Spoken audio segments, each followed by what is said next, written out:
SIR এর চূড়ান্ত তালিকা প্রকাশ হয়েছে, তবে তারপরেও বিভিন্ন জায়গা থেকে বিভিন্ন অভিযোগ উঠে আসছে, চাঞ্চল্যকর নানা খবরও পাওয়া যাচ্ছে। যে ভিডিওটা বা যে খবরটা আপনাদের সামনে আমি তুলে ধরছি তাতেও এইরকমই একটি চাঞ্চল্যকর ঘটনার কথাই জানাবো। মালদায় কবরস্থানে গিয়ে বিক্ষোভ দেখালেন শতাধিক গ্রামবাসী। চাঁচলের কলিগ্রাম কবরস্থানের ঘটনা, ঘন্টার পর ঘন্টা ধরে চলেছে বিক্ষোভ। প্রত্যেকের হাতেই দেখা যাচ্ছে প্ল্যাকার্ড। এক বিক্ষোভকারী নূর আলম বলেছেন, আমরা জন্ম নিয়েছি ভারতবর্ষে, আমাদের বাবা দাদুরা সবাই ভারতবর্ষের নাগরিক। এসআইআর প্রক্রিয়ার মাধ্যমে আমাদের নাগরিকত্ব হরণের ব্যবস্থা চলছে।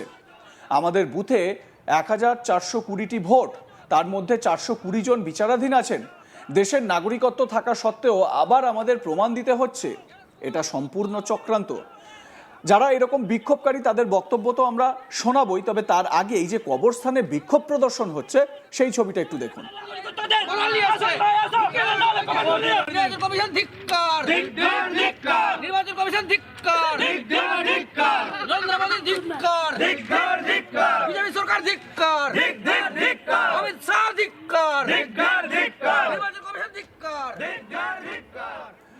তো এরকমই এক বিক্ষোভকারী নূর আলম, তিনি কি বলছেন শুনুন তার অভিযোগ।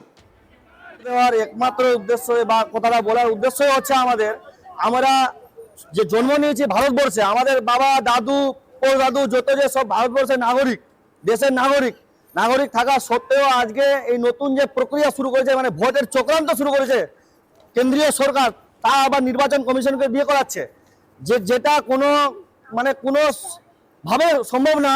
সেটা আজকে এসআইআর প্রক্রিয়া তৈরি করে আজকে আমাদের নাগরিকত্ব হারানোর ব্যবস্থা চলছে। আমাদের বুথে, আমাদের গ্রামের মোটামুটি 420টা নাম একদম ইচ্ছাকৃত চিহ্নিত করে বাতিল করা যায়, আন্ডার এডজুডিকেশন করে রেখেছে।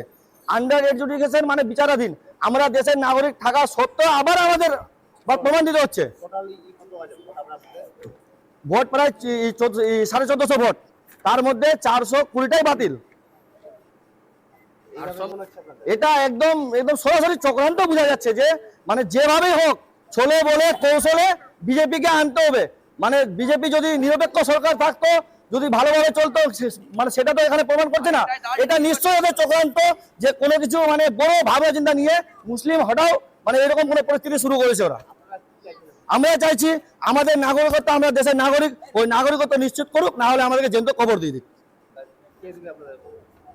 আসুক নির্বাচন কমিশনার, যখন উনি আন্ডার এডজুডিকেশন করছেন, আমাদের নাম বাতিল করছেন, আসুক গণেশ কুমার আসুক, কোনো অসুবিধা নেই, জ্যান্ত খবর দিয়ে দিক। কারণ আমরা দেশের নাগরিক। এই যে আমরা এখানে দাঁড়িয়ে আছি, ছোট থেকে যখন থেকে জ্ঞান হয়েছে তখন থেকে আমরা দেশের প্রতি আমাদের ভালোবাসা কি সেটা প্রমাণ দিতে আমাদের কোনো অসুবিধা নাই। আসুক গণেশ কুমার, যদিও বাবা বেটা থাকে, দেশের নাগরিক থাকে, তো দেশের জন্য প্রাণ দিতে, আমরা প্রাণ দিতে রাজি আছি সবসময়। চলুন আরো কয়েকজন বিক্ষোভকারীর বক্তব্য শুনে নেওয়া যাক, তারা কি বলছেন। বিক্ষোভকারী মোবারক আলীর বক্তব্য শোনাবো আপনাদের। আমি কৈরাল নিয়ে এসেছি মনের ক্ষোভে, যে বাবা মা 2002-এ ভোট দিয়েছে, তালিকায় আছে।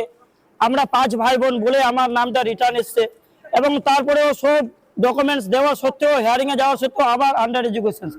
এই কারণে আমার একটা বিশেষ, আমার বড় বোন আছে যে বিয়ে দিতে হবে, আমি বন্ধন লোন নিব। যখন যাচ্ছে ভোটার কার্ড আইডি চেক করতে, তো দেখাচ্ছে তোমার ভোটার আন্ডার এডুকেশন। তো আমি এখন লোন পাবো না, বোনের বিয়ে দিতে পারবো না। এ কি করছে আমাদের জ্ঞানেশ কুমার? আমাদের কি মুসলিম হওয়া পাপ না সংখ্যালঘু হওয়া পাপ? এই যে নির্বাচন কমিশন আমাদের এরকম ভোটাধিকার থেকে আস্তে আস্তে বঞ্চিত করছে। স্থানীয় বাসিন্দা তিনিও বিক্ষোভ প্রদর্শন করছেন। দিলদার হোসেন কি বলছেন শুনুন। কবরস্থানে আসার লোক, মানুষ এরকমই কবরস্থানে আসে না বা এরকমই শ্মশানে চলে যায় না। যখন লাস্ট পর্যায়ে মানুষ চলে যায়, শেষ পর্যায়ে যে আমার আর বাঁচার অধিকার নাই, নির্বাচন কমিশন সেটা সিদ্ধান্ত করে দিচ্ছে যে এদেরকে ভোট দেওয়ার অধিকার দিব না, অধিকার ছিঁড়ে নেবে।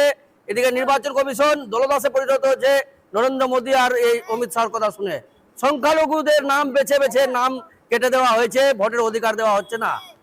এখন আন্ডার এডুকেশনে পড়েছে, তাই মানুষ এত শোকে পড়ে আছে, এত বিছানা ধরে নিয়েছে। মানুষের আর চিন্তা ভাবনা একটাই, যে আমাদেরকে না হলে মরতে হবে, না হলে কবরস্থানে আসতে হবে। এই জন্যই কবরস্থানে আসা। আমরা দেখতে পাচ্ছি নূরগঞ্জ থেকে নিয়ে গোটা কলিগ্রাম, যত পশ্চিমবাংলার প্রায় জায়গায় দেখছি আমরা যে একদম মানে সংখ্যালঘুদের নাম বাদ। আমাদের বুথে 1400 ভোটার, 1400 ভোটারের মধ্যে 420টা শুধু সংখ্যালঘু বাদ। আর 10টা শুধু হিন্দু নাম বাদ গেছে। কেন? হিয়ারিং এর সময়, হিয়ারিং এর আগে নোটিশ গেল বেশ কিছু হিন্দু বাড়িতে, বেশ কিছু সংখ্যালঘু বাড়িতে, তার মধ্যে সংখ্যালঘু সবই বাদ আবার এসআর আন্ডার এডুকেশন এসছে। আর আমরা তাদেরকে সান্ত্বনা দিয়ে রাখছি যে বিচারাধীনে আছে, বিচার হবে, এটা ভোট ঠিক হবে, এটা এই বলে সান্ত্বনা। না হলে এতক্ষণে করেলি তো মানুষ, মেয়ে ছেলেগুলো তো আতঙ্কে আছে, ঘুমাতে পারছে না। আজকে এই যে পাড়ার মানুষগুলো ডাইরেক্ট বলছে আমাদেরকে এসে যে আমাদেরকে কবর দেন, কবরস্থানে যাচ্ছি আমরা। ওরা ডাইরেক্ট কবরস্থানে চলে এসছে, সব কোদাল নিয়ে চলে এসছে কবরস্থানে বলে আজকে এখানে যে আপনারা এসছেন আপনারা আজকে এখানে। এ বিষয়ে চাঁচল 1 নম্বর ব্লকের তৃণমূল কংগ্রেস সহ সভাপতি রেজাউল খান কার্যত বলেন, এক শ্রেণীর মানুষকে ভয় দেখানোর জন্য বিজেপির নির্দেশে এই কাজ করছে নির্বাচন কমিশন। হিয়ারিংয়ের সময় মানুষ যথেষ্ট কাগজপত্র দিয়েছিল, তারপরে এমনটা কেন হবে? তৃণমূল নেতা রেজাউল খান কি বলেছেন শুনুন। আমাদের যে বিজেপি সরকার আছে, কেন্দ্র সরকার, তার নির্দেশে নির্বাচন কমিশন এরকম করছে। শুধু বেছে বেছে এক জাতির শ্রেণীকে এই আওতায় আনা হয়েছে। এক শ্রেণীর মানুষকে এটা বিপদে ফেলার জন্য, মানুষকে একটা ভয়ভীতি দেখানোর জন্য এরকম একটা করা হচ্ছে।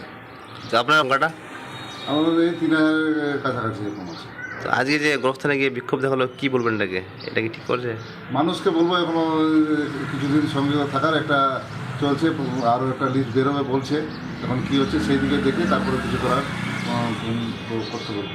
মানুষকে এটা একটা মানে ধোকা দিল, মানুষকে এতদিন ধরে লাইনে নিয়ে মানুষ কাজকর্ম ছেড়ে গিয়ে সেই হিয়ারিং করলো। মানুষ ভেবেছিল এই হিয়ারিংয়ের পরেই ভোটার লিস্টে নাম চলে এসে মানুষ যথেষ্ট নিজে কাগজপত্র নিয়েছিল। এবার শুনে নেওয়া যাক এ বিষয়ে কি বলছে বিজেপি নেতা প্রসেনজিৎ শর্মা, তিনি কি বলছেন শোনাবো তার বক্তব্য। কোনো চক্রান্তের কোনো বিষয় নেই।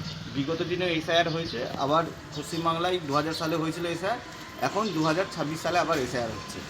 এসআইআর করার উদ্দেশ্য হলো যে ভুয়ো এবং প্রক্সি ভোটারদেরকে সরিয়ে দেওয়া ভোটার লিস্ট থেকে। প্রচুর মৃত ব্যক্তিদের নাম আছে বা কেউ দুটো জায়গায় নাম আছে, সেগুলোকে সরিয়ে দেওয়ার জন্য স্পেশাল রিভিশন হচ্ছে। তো এখানে কোনো চক্রান্তের কোনো বিষয় নেই। আর থাকলো নাম কেটে যাওয়ার বিষয়। দেখুন, এই রাজ্যের শাসক দল বরাবরই এসআইআরের বিরোধিতা করে এসেছে, কারণ জানে যে এই ভুয়ো ভোটারদের দ্বারা তাদের সরকার নির্বাচিত হয় এবং বিপুল পরিমাণে ভোটের দ্বারা তারা ভোট রিগিংয়ের মধ্যে দিয়ে নির্বাচনে অংশগ্রহণ করে এবং তারা জয়ী হয়। তো মানুষ চায় যে স্বতঃস্ফূর্তভাবে ভোট হোক, তাই জন্য এই এসআইআরটা আন্ডার এডুকেশন রয়েছে, একটা বুথে 400-500 এরকম রয়েছে, সামনে ভোট, তারা আতঙ্কে রয়েছে।